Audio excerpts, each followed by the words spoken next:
यह बात उन दिनों की है जब मैं गर्मियों की छुट्टियों में अपने गांव गया था।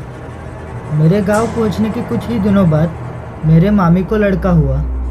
मेरे गांव में यह रिवाज था कि बच्चे के माँ के गले में हल्दी का धागा बांधा जाता था और माँ के बिस्तर के नीचे चमड़े का टुकड़ा रखा जाता था, जिससे बच्चा और माँ भूत प्रेत से सुरक्षित रह सके। एक दिन रात को बिजली जाने की वजह से घर के सभी सदस्य टेरेस पर सो गए और केवल मेरी मामी, उनका बच्चा और मेरी बुआ, यह 3 लोग नीचे सो गए। बहुत ज़्यादा गर्मी के कारण मेरी बुआ और मामी बच्चे के साथ आंगन में सोए थे। अचानक से ज़ोरों की हवा चलने लगी और घर के बाहर का दरवाज़ा अपने आप चालू बंद होने लगा, मानो बहुत बड़ा तूफान आया हो। आंगन में जो नल लगा था वो अपने आप शुरू हो गया और उसमें से ज़ोरों से पानी आने लगा।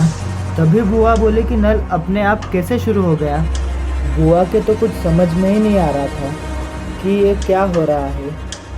अचानक से नल शुरू हो गया, ज़ोर ज़ोर से हवाएं चलने लगी, दरवाज़ा भी ज़ोर ज़ोर से चालू बंद होने लगा।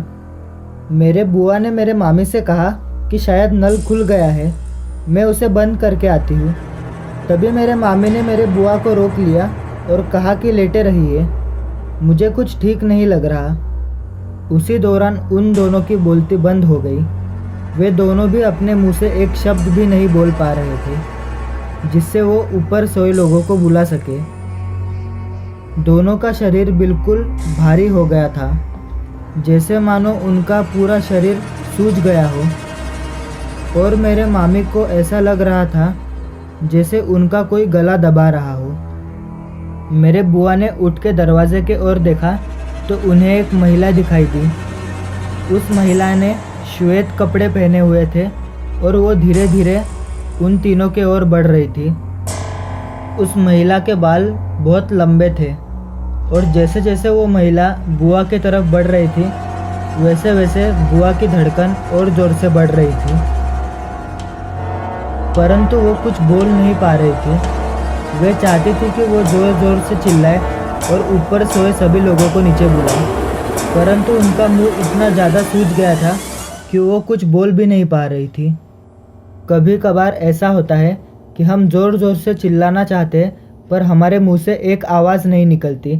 बिल्कुल ऐसी ही हालत मेरे बुआ के साथ तब हुई थी।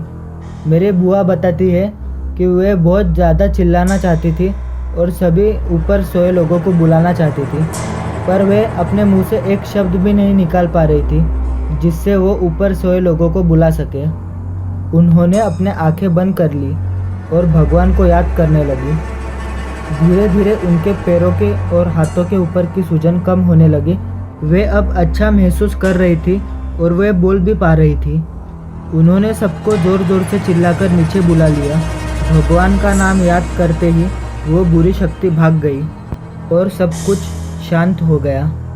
बुआ के चिल्लाने की आवाज़ सुनकर सब लोग फौरन भागकर नीचे आ गए। यह बात मैंने बहुत सुनी थी कि जो महिला बच्चे को जन्म देती है उस महिला के जान को बुरी शक्तियों से खतरा रहता है। यह कहीं अनसुनी बात आज सच साबित हुई। ऐसी ही कई अनसुनी कहानियाँ सुनने के लिए हमारे चैनल को सब्सक्राइब करें और यह वीडियो अगर आपको अच्छा लगा हो तो लाइक करना मत भूलिएगा। धन्यवाद।